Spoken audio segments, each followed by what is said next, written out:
In studio here for us right now, we have John Collins. He is the Executive Director of the Potomac District of the Boy Scouts. Good morning, sir. Great to have you in studio. Good morning. Thank you for having me. I appreciate that. I think it's your first time here? Yes, sir, it is. Oh, well, welcome. And Richie McCune, this is not your first time here, Richie. It is not my first time here. Yeah, you're a KG veteran. I am here as co-chairman of the dinner that we are putting together to honor Gordan in April. And that dinner is for the distinguished? He will be named the distinguished citizen for that dinner. Gordan has spent a lifetime serving many years at WVU, but he's also spent a lifetime serving in scouting, and that is he has done so much that we felt that if we had the opportunity to honor him, we were going to take it, particularly since he just retired as WVU president. Very nice. And to your left is an Eagle Scout, by the way. Oh, I know that. Mr. Bill Stubblefield. Bill Kearns, were you in scouting by chance?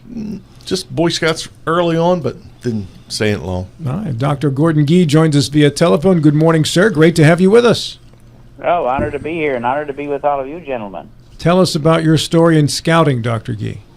Oh, well, I grew up in a very small town, Vernal, Utah, a town of 2,000, largest city between Salt Lake City and Denver, by the way, which is, I always point out the same distances between Charleston, South Carolina, and Boston, Massachusetts. So we had no television, had no access to television, didn't have a movie theater, so I really focused on, obviously, as a devout Mormon, I was very involved in the church, but also scouting was very much a part of my life, and I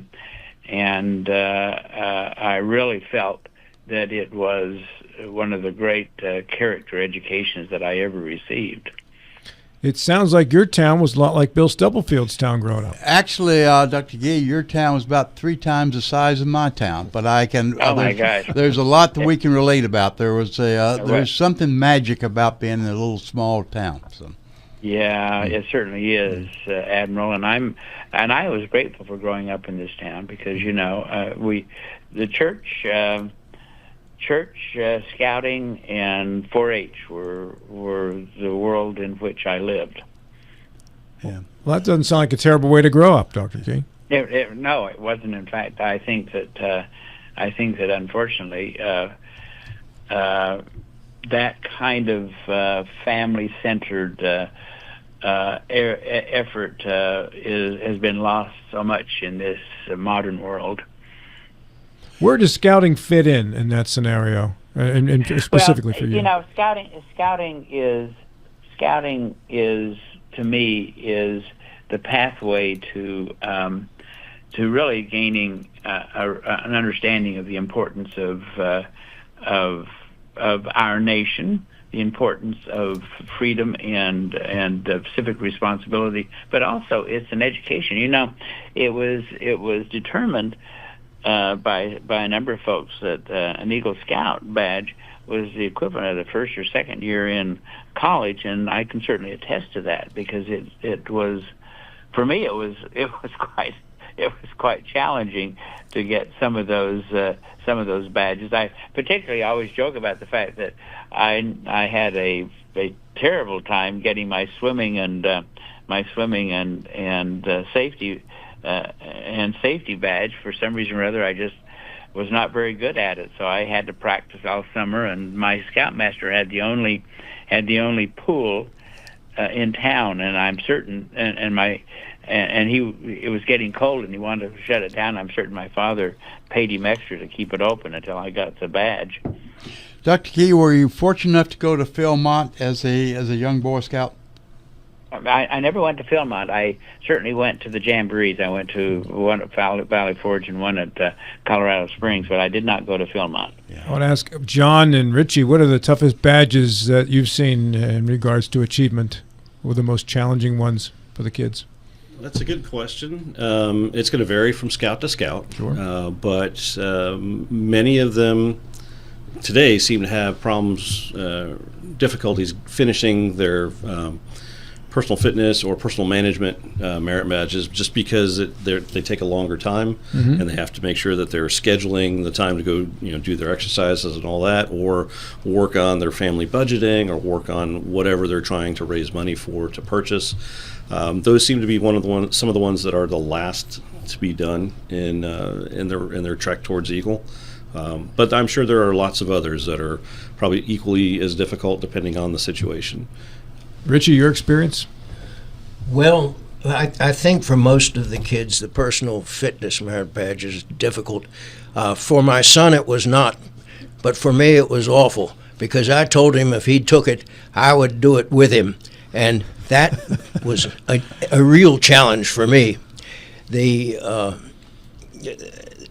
So much depends on who is giving the instructions. Some people who work with them on the merit badges. The merit badge instructors can be tough. They can be easy.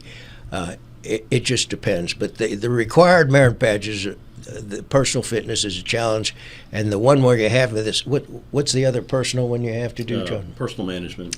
Personal management is a challenge because it requires a lot of recordation, and it requires discipline in paperwork, and nobody wants to go into scouting for paperwork. You want to sleep outside. Absolutely. Go ahead, Bill. Yeah, I was going to say, I had a personal experience. I'm going to say this because I've kind of laughed myself with it. I was a member of the Order of the Arrow, and part of that you were dropped alongside the road, and you spent the night by yourself, and then you walked back into the camp the next day. We were right beside the road. Well, I woke up the next morning and said, this is too easy. They don't expect us to walk down the road. So I headed out through the woods, and about 10 hours later, I walked back into camp after they had search parties everywhere looking for this poor stupid kid that could have walked down by the road but chose to go through the uncharted woods. Well, not very smart. You did survive, though. I did survive, but barely. Yeah. Richie, why is Dr. Gee your selection? John, Richie, your selection for this year? Well, first, no one has done as much for the state of West Virginia over the years as Gordan Gee has. He's just been a wonderful asset. And certainly at the university, he had spent years and years, and he retired last summer, and we thought, gosh, if we could have the opportunity to say thank you, we wanted to do that. And he was kind of weak when we contacted him. He was kind enough to say yes. And of course, this is a fundraiser, so bringing him in helps us raise funds.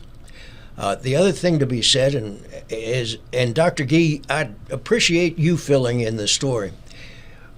They put together a National Scout camp outside of Beckley, and it's a huge place. And Dr. Gee was involved in that and was involved in putting programs there. And I would like to hear from him the details. Can you give those to us this morning, sir? Sure. Absolutely. This has been sort of a not as widely known, but the largest outdoor scouting camp, actually the largest outdoor facility in this country, is the 14,000 acre Bechtel Summit just outside of Beckley. And when scouting, just as I came, they were building this facility, and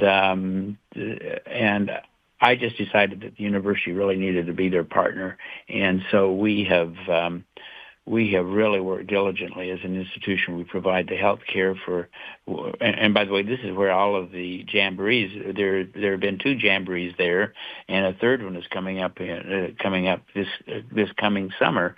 And of course that brings in, the international jamboree brought in about 50,000 kids. Jamborees bring in between 15 to 30,000 kids, and of course that is a great economic boon to West Virginia, but also brings a lot of recognition to the state. And in addition, we have created leadership programs. Now scouting executives can get MBAs from West Virginia University, and I've just have felt that scouting and the university have a very special relationship that goes beyond just helping, but also developing programs and developing activities that can be sustaining for scouting. And it's been a very successful effort on behalf of the university. By the way, my successor, Mike Benson, is also an Eagle Scout, and so we continue that tradition. Bill Kearns. Dr. Gee, I think you said a while ago, and I totally agree with you, that things have changed in the makeup now with our youth in comparison to what they were in the previous times, years past, where everyone kind of had pride and honor for accomplishments that they have done. So but that's the same way it is with pretty much everything anymore. The modern times have kind of taken over, and our youth are losing interest in scouting, where it used to be one of the major accomplishments that a child could have is to become a Boy Scout and then later on an Eagle Scout, and hopefully they had goals and expectations. I know for John, I want to ask, how difficult is it to attract youth now, and what caliber of youth are we getting involved in scouting? Well, I think that, I serve on the National Executive Board. I've been a member of the board for about 10 years now, and I'm very privileged to do that. So I've watched scouting from very close up front view, going through the bankruptcy, a variety of other things. I think that has all been part of trying to rethink scouting, and is now called Scouting America. One of the largest growth areas for scouting is women. Young women have become very interested in getting Eagle badges, and they're doing so in record numbers. I think the problem is this, and that is the fact that we need to get our young people off the screens and into the public domain. We need to get them back into thinking that there is something about being outdoors, or something about community service, or something about a number of things that we have lost due to the power of social media and due to the power of technology. Technology is our friend as long as we control it, but unfortunately we find that it controls us. I just had my 13-year-old identical twin granddaughters visiting with me, and all they wanted to do, all they wanted to do instead of going out and doing kind of fun things as a family, all they wanted to do is get back on their iPad, and my daughter was very insistent that they not do that. But it's very hard. There's a whole book, Jonathan Haidt had, Haidt, for those who want to get the book, has written a bestseller about the challenges of this generation because of technology, and I think the scouting is the antidote to that, and we need to make some real inroads in that regard. Interestingly enough, I also served on the board of the National 4-H Foundation, and 4-H continues to grow, and I think that what they've done is they have really modernized 4-H so that it's very attractive to young people in what they are doing, and that is exactly what scouting must do and is doing. Well, I guess it's no coincidence then with that story, John, that one of the more difficult badges is one that requires physical accomplishments. It is, yes. Now, we've also introduced some new badges, as Dr. Gee alluded to. We just came out with an artificial intelligence merit badge. We've come out with a cybersecurity merit badge, and I believe there are probably about 9 more that are in the pipeline. So you're adapting with the times. Absolutely, absolutely. I think when I was a young Cub Scout leader, back when my son was in Tigers, so first grade, one of the things that was competing for us was that even at that time was sports. And it took me about 5 years as a leader to try to come to grips with that. And finally I realized, you know what? You guys, and you go out and you be the best scout you can be on the playing field.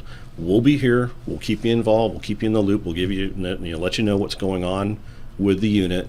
Come to the meetings as you can. I realize practices run late or you've got games, but come to the meetings as you can, and you can do that. I had one of my young men in our pack. He and my son were in the same den. They went all the way through. My son dropped out, actually, unfortunately, but Caden Stenger went all the way through. He's now at WVU Law School. Mm-hmm. He's an Eagle Scout. He was our OA Lodge chief. and just seeing him grow throughout the program. But I would lose him every fall to football. Well, he was a bulldog. So it doesn't have to be one or the other. My Little League coach was my scoutmaster, right? It was same kids, same coach, same guy. Yeah. It was one day it was scouts, the other day it was Little League baseball. So it can coexist. they can, but it took me a while to figure that one out. Yeah. And once I did, I think it worked out a lot better. Is one of the challenges today of the intimidation? By what I mean by that, when we were kids, we were outside all the time. Now the kids are inside with social media, and they do not have the same sense of being outside that we did. Is there an intimidation factor because Boy Scouts / Girl Scouts are associated with being outdoors? I'm not sure if that's intimidating. It might be to some, but we've seen inner city kids come out and they go to camp and they love it. We've seen rural kids do the same thing. We've seen suburban kids do the same thing. I think the intimidation is really much, I don't know that it's intimidation so much as I don't know what I'm getting into. But if you can expose them to that and show them that, yeah, it's okay to sleep out in the woods. It's okay to hike down a trail, maybe not bust through the forest to try to get back to camp after 10 hours. Yeah. But yeah, I suspect once you get out there, there would be no fear, no concern, but it's getting that first step. Getting the first step. And so, new scouts, I try to make sure they've got an older scout with them to show them the way to, here's how you set up the tent. Here's how you position it. Oh, yeah, absolutely. Yeah, Dr. Gee, you were about to say. Yeah, I was going to say this. It's not so much intimidation as it is motivation. The issue I think for this Gen Z generation, the one we're educating right now in colleges, and by the way, the next generation, which scouting is going to be dealing with very soon, is called Generation Alpha, if you can believe it. I mean, there are all these different names, but it's motivation. It's not that they're not motivated. They are motivated, but they're motivated to be very, to be very insular. They talk to themselves. The lack of community, the lack of friendship, the lack of daily commerce. In fact, the number one characteristic of this generation that we're dealing with right now, when there are conversations with them, their number one characteristic is that they are lonely. And the question is, why are they lonely? Well, that's because of the fact that they are sitting in the dark, looking at their screens and doing a variety of other things. Scouting is the antidote to loneliness, and that is something that we, I think, are working on very vigorously with all the new programs that we are creating. Richie, how do you get tickets to the dinner? Well, you can call. And when is it? The dinner, let's get to the specifics of it. The dinner is April 14, with the reception starting at 6 o'clock and the dinner at 6:30. It's at the Holiday Inn in Martinsburg. Single ticket, $125. They go up from there for tables and that kind of thing. You can contact the Scout office. John, what's the number down there? It's 540-662-2551. You can also go onto our website, sacscouting.org. SAC is in cat? No, it's all lowercase. Sorry, but Shenandoah Area Council. Area Council. SAC. Sorry, Yeah, I just meant to C is in cat. Yeah. So that you go on there, and under, I believe it's donate. There's a link to go to the dinner. You can also find it if you click into the Potomac District page on the website. It's there. Is there anybody appearing with Dr. Gee for this dinner, MC or anything like that? The MC for the dinner will be Rick Pill. Oh, very nice. And who all is going to attend depends on who all can clear their calendar. We have a number of invitations out. Jimmy Daly, I know, is going to speak, but there will be representatives from the university there. I'm hoping that we can get some representatives from National Scouting. You need to understand that while this is a local thing, Dr. Gee is very much a part of National Scouting. Sure. He's already told you he's on a board. There is an award that is given nationally that is rare as hen's teeth. It's called a silver buffalo. Dr. Gee has a silver buffalo. He is a big dog. Nice. And we are hoping that we can attract big dogs to this dinner also, to speak. Let's hear you bark, Dr. Gee. What do you got for me? I've heard me described as a number of things, but big dog is not one of them. Not one of them. Yeah, I very can nice. assure you. Yeah, Dr. Gee, a word about Rick Pill, who will be your MC. Oh, wonderful guy. And Jim Daly. You know, Jim Daly was the chairman of the board at West Virginia when I came back in 2014, and my friendship with Jim and Diane is just unfettered. We have had such a wonderful time together, and Rick and Donna, have made such a difference in your communities, but also for the university. And Rick served on the board during my time, the board of governors, and was the chairman during my last year. You know, one of the things to understand about Rick, how much he loves West Virginia and West Virginia University, he has never missed a home football game in 65 years, if you can imagine that. I joke with him that, and this is utterly the truth, during COVID, of course, we didn't allow any fans to come to our football games, except I dressed Rick up as a vendor or a guard, and so we could get him, so he would keep his Keep the streak alive. His attendance intact. So these are great people. You know, the Eastern Panhandle, I tell you, is just chock full of the most wonderful and committed folks for both West Virginia, for the university, for scouting. Some of the best high schools in the state, some of the most, we've had a number of foundation scholars at the university, which are our number one award, come out of the Eastern Panhandle. So it's really such an important part of West Virginia. Well, Dr. Gee, congratulations to you on this honor, and I'm sure you will, and your name, sell a lot of tickets. We hope. Well, yeah, don't put that burden on me, but I'll Let me. I will certainly be there. I can assure you that. But I'm looking forward to it. And let me just say to everyone here, I am truly honored. This is such a wonderful recognition, and certainly something that I deeply value. So I appreciate the opportunity, and look forward to being with everyone. Well, We thank certainly you, can hear that in your voice. Yes. Thank you kindly. Great, Have thank you. a great day, sir. Thank you, Have Doctor. a great day. Thank you. Bye now. Very good. And Richie, we've got about 45 seconds left. One more time, the date of the dinner and how you get tickets. The dinner is April the 14th.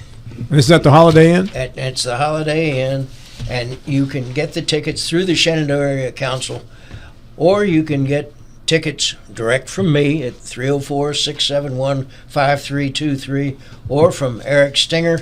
And there are a number of other people who are involved in selling the tickets, but those are the easiest and most direct routes. Again, the dinner April is 14th April 14th at the Holiday Inn. at the Holiday Inn, starting at 6 o'clock. Thank you, Richie. We are just about out of time. I want to thank you and John Collins. Great to meet you. Thank you for coming in. Thank you. Wonderful to have you. And I'm sorry, Richie, I got to catch up because we're out of time. We're literally out of time.